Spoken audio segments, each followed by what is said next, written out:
really want to make a pitch here for a second about the importance of Powell staying in his job. Look, and it's unusual coming from you. You're very critical of him. I have tangled with him on a regular basis about both regulations and interest rates. But understand this. If Chairman Powell can be fired by the President of the United States, it will crash the markets in the United States.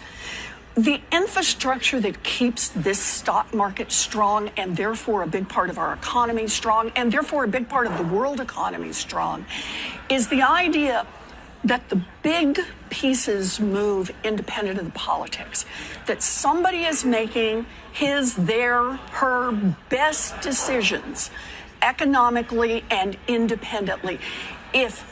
We understand that if the New York Stock Exchange, if interest rates in the United States are subject to a president who just wants to wave his magic wand, this doesn't distinguish us then from any other two-bit dictatorship around the world where everyone knows what your big investment risk is.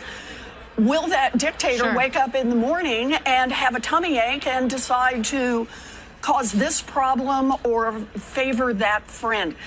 That's why we need to strengthen the infrastructure. But I know you are not the president, but you have also been very vocal in terms of wanting Fed Chair Powell to cut interest rates. Sure. Especially when he was raising it. And you and I have talked about, like, maybe you shouldn't inject your politics into the Fed. That's essentially all he's doing here. Oh, that's the question. When he talks about terminating Powell, come on.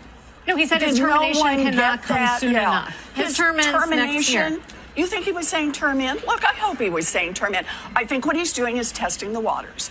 Does he think he can get away with firing Powell and all of you won't raise any hell about that?